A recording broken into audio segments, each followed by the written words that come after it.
Kematian Kepala Biro Politik Hamas Ismail Haniyeh dan pemimpin Hizbullah Hasan Nasrallah disebut-sebut sebagai bentuk hasil kerja senyap dari Badan Intelijen Luar Negeri Israel, Mossad.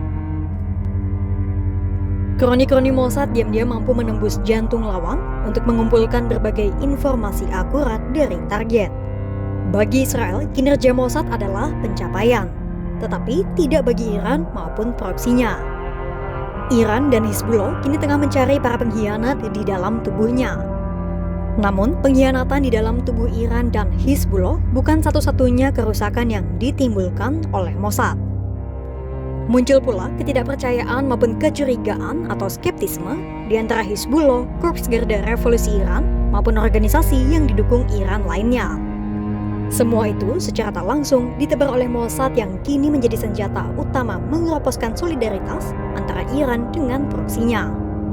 Lantas, bagaimana sebenarnya situasi yang dialami Iran dan Hizbullah saat ini?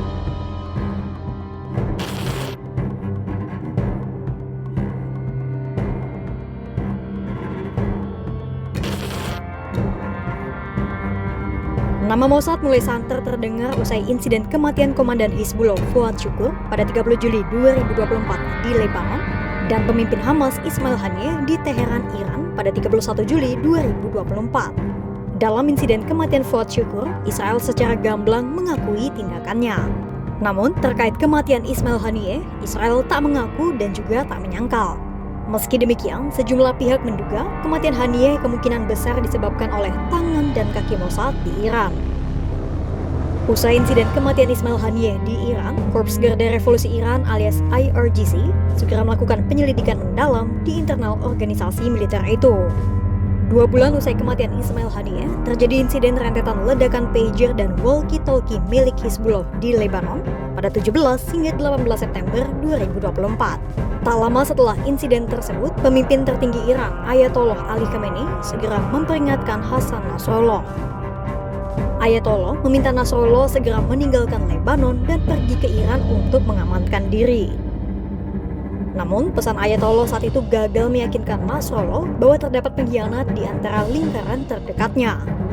Nasrallah terlampau percaya dengan orang-orang di dekatnya. 2 kali Ayatollah memperingatkan Nasrallah dan 2 kali pula Nasrallah bersikeras untuk bertahan di Lebanon. Saat menyampaikan pesan kedua, Ayatollah meminta salah satu orang terpercayanya, yaitu Komandan Senior IRGC, Brigjen Abbas Nilforouzan.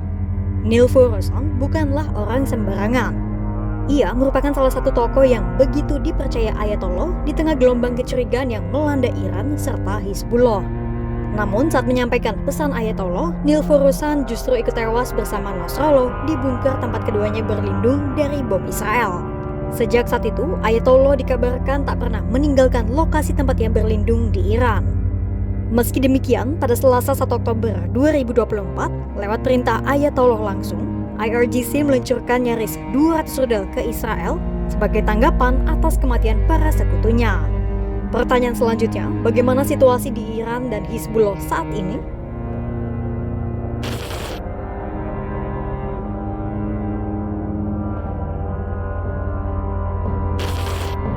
Usai kematian Ismail Haniyeh, Nasrallah dan sejumlah petinggi Hizbullah lainnya, para pejabat tinggi Iran dilanda gelombang ketidakpercayaan satu sama lain.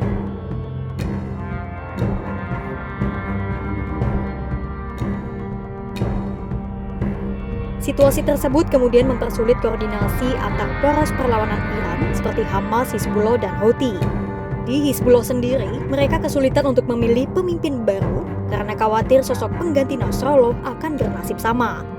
Selama jaringan Mossad masih ada di dalam Hizbullah, pemimpin baru tak akan aman. Menurut Wakil Direktur Peneliti Carnegie Middle East Center, Mohanad A.J. Ali, ini adalah infiltrasi serangan Mossad terbesar sejak Hizbullah berdiri pada tahun 1980-an. Kekacauan Hizbullah otomatis berpengaruh besar terhadap Iran.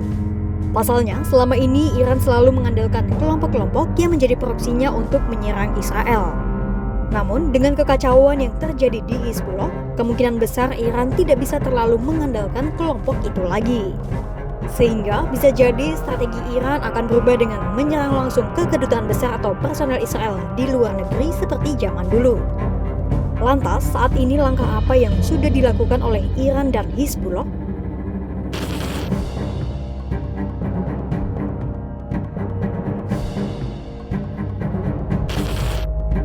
Usai kematian Ismail Haniyeh dan Hasan Nasrallah, otoritas Iran kemudian melakukan penyelidikan terhadap seluruh pasukan IRGC. Penyelidikan dilakukan terhadap jajaran pejabat tinggi IRGC hingga pada personel yang kerap berpergian ke luar negeri atau memiliki keluarga di luar Iran. Tak hanya Iran, Hizbullah turut melakukan penyelidikan serupa di bawah kepemimpinan pejabat senior Sheikh Nabil Qouk. Qouk dan timnya telah menangkap ratusan orang untuk diinterogasi. Namun saat tengah melakukan tugasnya, Qouk ikut terbunuh dalam serangan Israel pada Sabtu 28 September 2024, menyebabkan penyelidikan berakhir tanpa hasil. Perang psikologis yang dimainkan oleh Israel lewat Mossad tampaknya telah bekerja. Ketidakpercayaan yang memecah belah Iran dan Hizbullah menjadi senjata yang menggerogoti mereka dari dalam. Lantas, akankah Iran melancarkan serangan terhadap Israel secara terbuka dan langsung tanpa melalui proksinya? Simak terus perkembangannya hanya di kanal YouTube Kompas.com.